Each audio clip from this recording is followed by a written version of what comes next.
Bonsoir!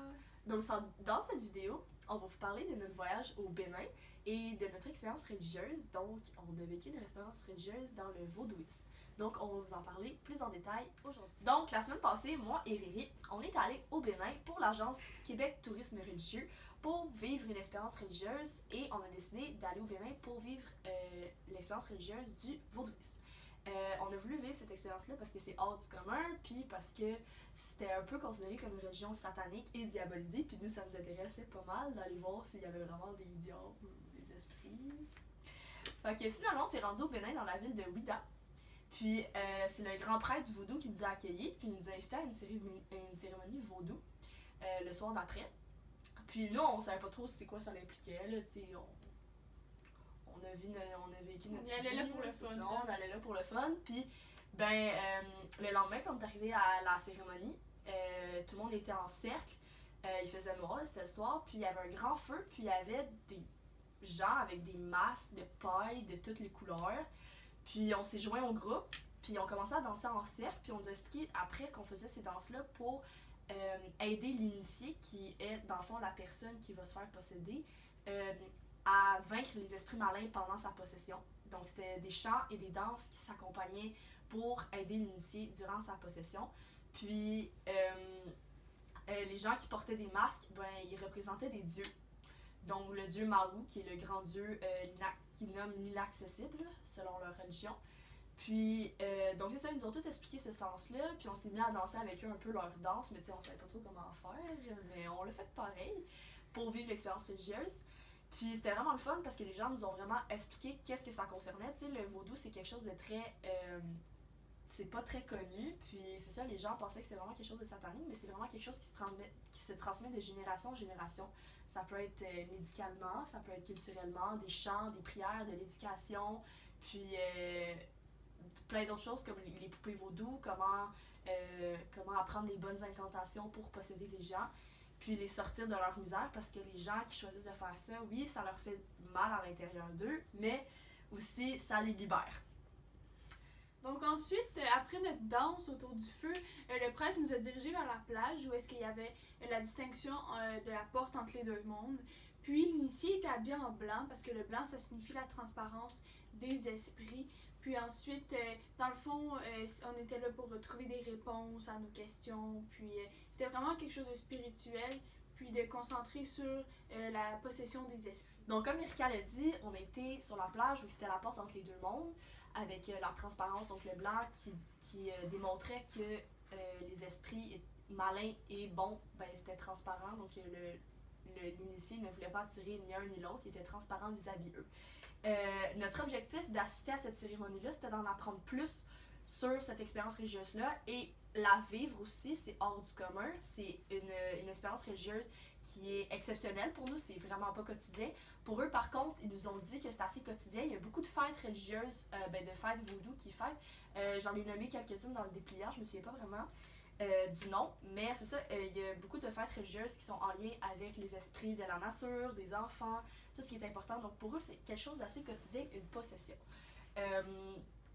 Le sens à toute cette expérience-là, c'est que, surtout le sens pour ce que ça peut donner, c'est quand on se fait posséder, on se fait posséder pour trouver des réponses à nos questions, on se fait posséder pour se faire guider sur un problème qu'on vit, pour trouver, comme j'ai dit, des réponses que les esprits pourraient nous donner ou même nous prédire le futur de ce qu'on nous a dit. Il y en a qui ont eu vraiment des prédictions du futur de leur esprit. Puis aussi, quand tu ressors de ta possession, donc quand le prêtre décide de te refaire sortir, la plupart du temps, les gens s'évanouissent. Quand tu te réveilles le lendemain matin, tu te souviens de tout.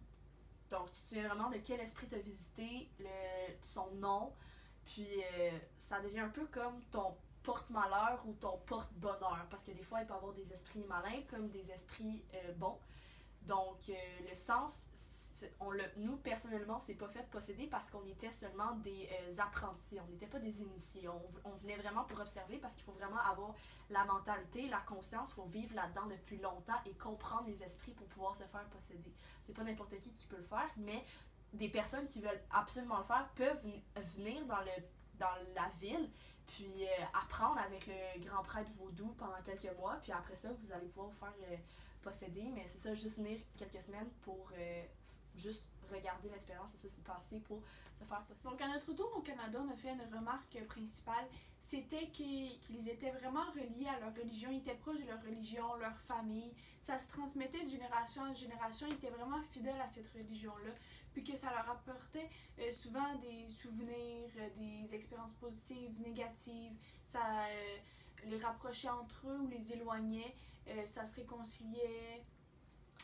Fait que c'est ça, dans le fond, il y a dans les expériences, dans les possessions, parce que toutes les familles font pas mal des possessions quand ils sont croyants, ben il y a des familles qui comme ils ont un esprit malin qui va les hanter, donc ça va se transmettre de génération en génération dans leur famille, que cet esprit-là, c'est l'esprit qui leur porte malchance, tandis que dans d'autres familles, bon, on sait que l'esprit Makassa, ben c'est l'esprit des jumeaux et des enfants, alors cet esprit-là, quand on a des possessions, on le voit tout le temps, donc on sait qu'on va avoir des enfants en santé, puis des jumeaux, puis ça se transmet de génération en génération, de croire plus en cet esprit-là.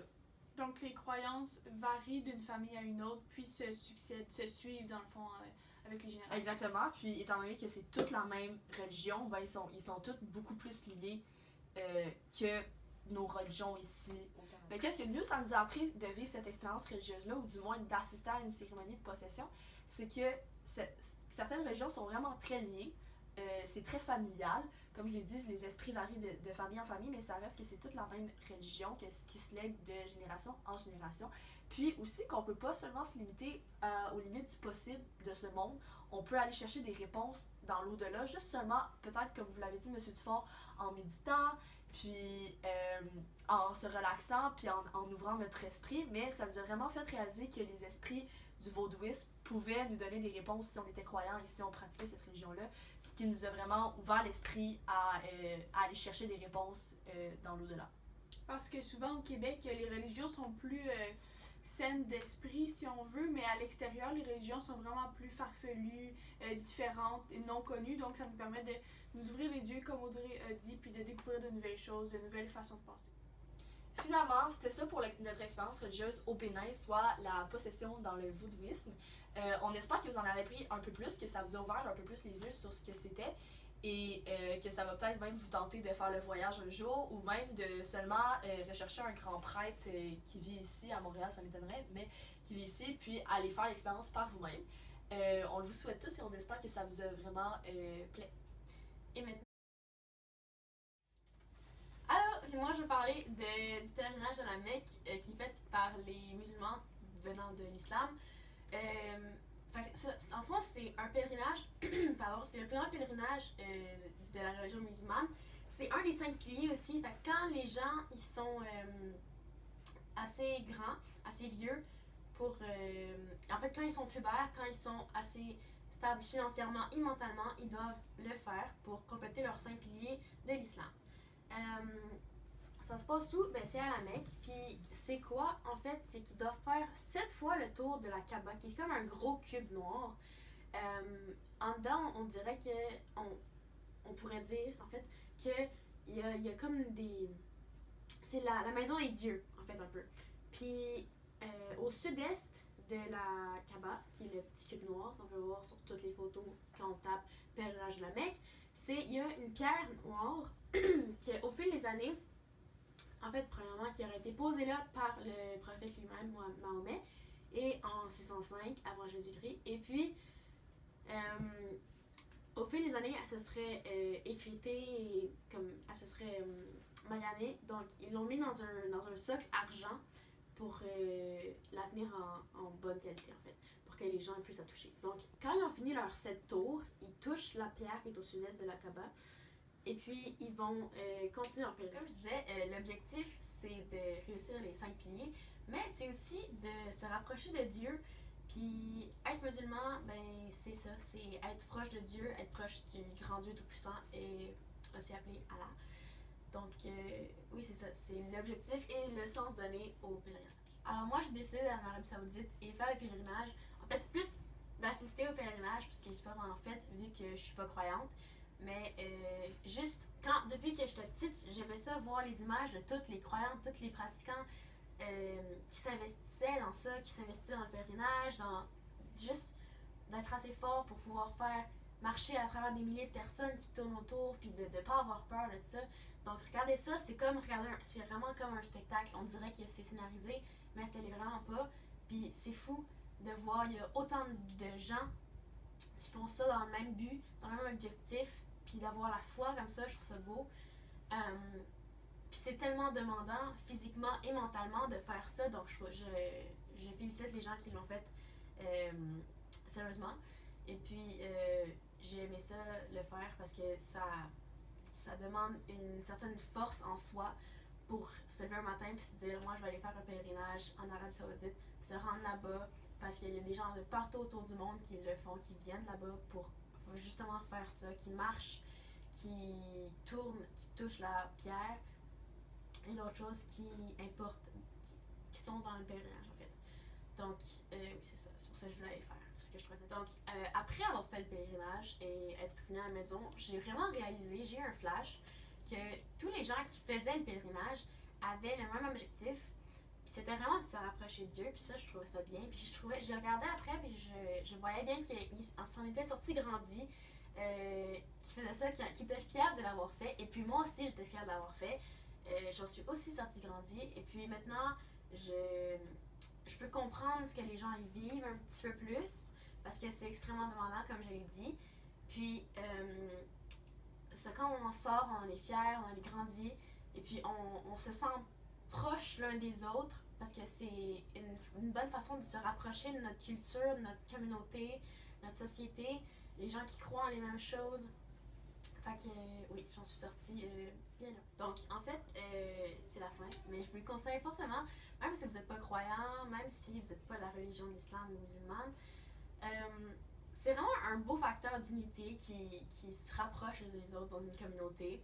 Puis c'est le fun à faire dans un sens, pas quand tu le fais parce que c'est vraiment exigeant comme je l'ai dit plusieurs fois, mais